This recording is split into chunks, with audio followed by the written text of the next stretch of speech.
आज की कहानी बहुत रहस्यमयी और दिलचस्प है। आप लोगों को सुनने में बहुत आनंद आएगा, इसलिए इसे ध्यान से सुनना।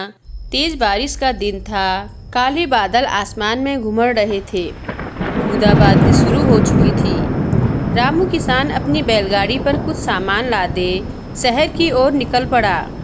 बारिश की हल्की बूंदों से भीगा रास्ता पहले से ही फिसलन भरा हो गया, लेकिन रामू को जल्दी थी।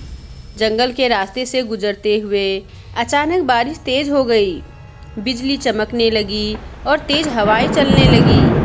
बैलगाड़ी के पहिए कीचड़ में धंसने लगे। रामू ने अपने बैलों को हाँकने की कोशिश की, लेकिन कीचड़ ने बैलगाड़ी को पूरी तरह से जकड़ लिया था। पानी तेजी से बढ़ने लगा। आसपास कोई मदद के लिए नहीं था। रामू ने बैलों को मुक्त किया और खुद कीचड़ से निकलने की कोशिश करने लगा। ठंड बढ़ती जा रही थी। तभी उसकी नज़र एक पहाड़ी के पास बनी एक गुफा पर पड़ी। वहां जाना ही अब उसका एकमात्र विकल्प था। बारिश से बचने के लिए वह गुफा की ओर बढ़ा।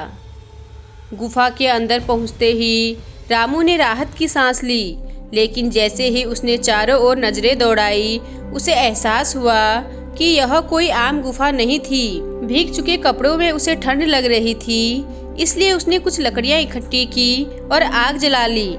गर्माहट मिलते ही उसका ध्यान अपने खाने पर गया।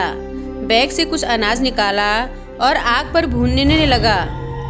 अचानक ही उसे महसूस हुआ कि वह अकेला नहीं है। कोई उसकी हर हरकत पर नजर रखा था। गुफा के एक कोने से धीमी सी सरसराहट की आवाज आई। रामू ने कांपते हुए इधर उधर देखा। एक विशाल छाया धीरे धीरे उसकी ओर बढ़ रही थी। उसका गला सूख गया, दिल तेजी से धड़कने लगा। तभी गुफा में एक अजीब सा धुआं उठने लगा। उसने देखा कि धुएं में से एक प्रेत की आकृति निकल आई। वह डर के सहम गया और भागने की सोचने लगा।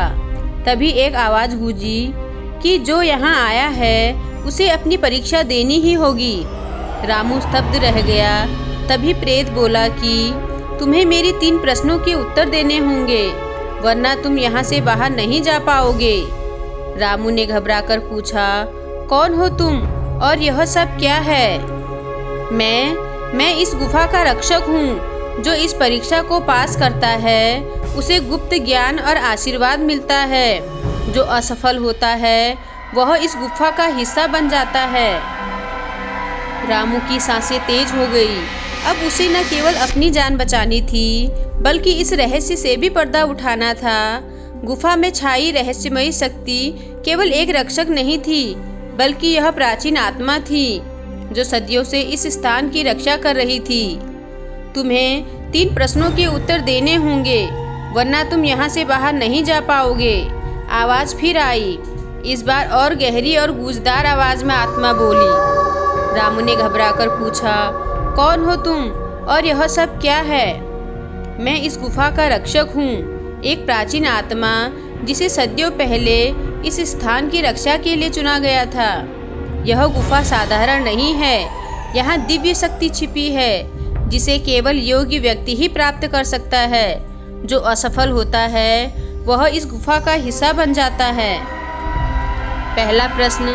आत्मा की गहरी आवाज गूंजी। जो चीज जितनी भरी होती है उतना हल्का महसूस होती है, वह क्या है?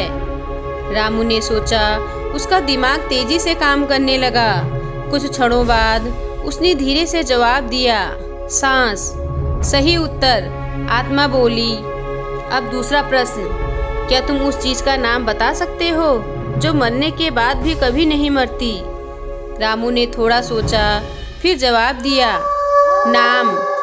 एक व्यक्ति मर सकता है, लेकिन उसका नाम हमेशा जिंदा रहता है। आत्मा ने पुष्टि की। तुमने फिर सही उत्तर दिया। अब अंतिम परीक्षा। आत्मा की आवाज और गंभीर हो गई।